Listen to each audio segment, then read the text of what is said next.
दीक्षाभूमी ही भारतातीलच नाही तर जगातील वंचित, दलित, आदिवासी, महिला, गरीब, शेतकरी, मजूर या सर्व वर्गाची प्रेरणास्थान आहे. 14 ऑक्टोबर 1956 रोजी महामानव डॉक्टर बाबासाहेब आंबेडकर यांनी ज्या व्यवस्थेने माणसाला माणूस म्हणून जगण्याचा हक्क नाकारला, त्या हिंदू धर्माला सोडून समता, करुणेचा संदेश देणाऱ्या बौद्ध धर्म नागपूर दीक्षाभूमी येथे लाखो अनुयायांसोबत स्वीकारला. त्यामुळे ती जागा आंबेडकरी अनुयायांसाठी स्वतःच्या जीवापेक्षाही प्रिय आहे. अशोक विजयादशमी दिनी करोडोंच्या संख्येने जगभरातून अनुयायी अभिवादनासाठी येत असतात. याची माहिती राज्य सरकारला, केंद्र सरकारला नाही का? तर होय, माहीत असेलच. दीक्षाभूमी सुशोभीकरणाच्या नावाखाली अंडरग्राऊंड पार्किंग त्याच भूमीत करण्याचा राज्य सरकारने ट्रस्टींच्या आडून केला का, हा प्रश्न आंबेडकरी जनतेच्या मनात निर्माण झाला आहे. राज्य सरकारने सुशोभीकरणासाठी दीक्षाभूमी ट्रस्टला निधी दिला व त्यांनी तो निर्णय घेतला. लोकांच्या भावना ज्या वास्तूशी जोडली गेलेली असते, त्यावेळेस सरकारचे कर्तव्य त्या ठिकाणी काहीही बदल होत असतील तर लक्ष ठेवावे हेच असते. कोणताही बदल होत असताना त्या वास्तूला कोणता धोका निर्माण होणार नाही. बदल केलाच तर समाजात लोकांची भावना दुखावेल का, याची काळजीही घेतली पाहिजे होती. परंतु सरकार इतके दिवस गप्प का होते, हाही एक प्रश्न आहे. आज अनेक दिवसांनी निवेदने देऊनही ट्रस्टींनी अंडरग्राऊंड पार्किंगचा निर्णय मागे घेतला नाही. ते जनतेने आंदोलनात्मक पवित्रा घेत दीक्षाभूमी बांधकामास विरोध सुरू केला. महाराष्ट्र राज्यातील माननीय प्रकाशजी आंबेडकर यांनी आंदोलनाला पाठिंबा दर्शविला आहे. माननीय सचिनजी खरात यांनी आंदोलनाला पाठिंबा देऊन पर्यायी जागा पार्किंगसाठी दाखविली आहे.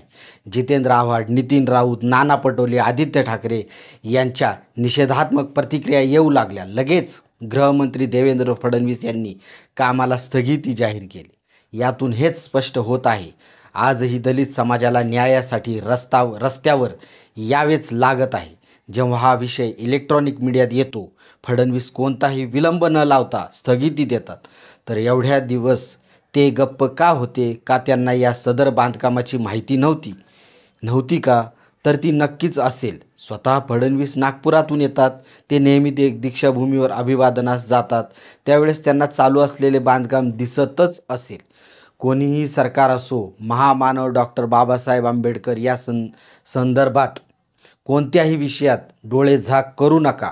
आंबेडकरी समाज डोळे उघडे ठेवून जागरूक आहे.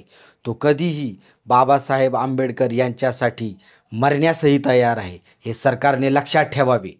माननीय नरेंद्र मोदीजी यांनी महामानव डॉक्टर बाबासाहेब आंबेडकर यांच्या चैत्यभूमी स्मारकासाठी इंदू मिल येथील जागेचे त्यांच्या भाषेत भूमिपूजन केले, परंतु आजपर्यंत त्याचे काम पूर्ण होऊ शकले नाही.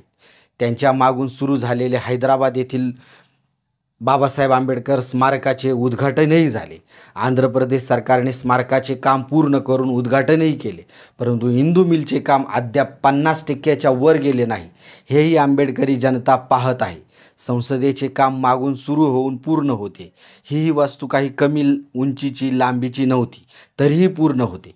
श्रीरामाचे अयोध्या मंदिर ही मागून काम सुरू होऊन पूर्ण होते. पंतप्रधान गाजावाजा करून उद्घाटनही करतात. आमचा या कोणत्याही कार्यास विरोध नाही, परंतु महामानव डॉक्टर बाबासाहेब आंबेडकर यांचे स्मारक अद्याप पूर्ण होत नाही, हे का? हाही प्रश्न आंबेडकरी जनता खाजगीत बोलताना दिसत आहे. इंदू मिल जमिनीवर बाबासाहेबांचे स्मारक एकीकडे पूर्ण होत नाही, तर दुसरीकडे दीक्षाभूमी येथे पार्किंगच्या नावाखाली हा प्रकार सुरू आहे. यातून सरकारची मनीषा काय आहे? आंबेडकरी जनता उघड्या डोळ्यांनी पाहत आहे. जय भीम, जय भारत.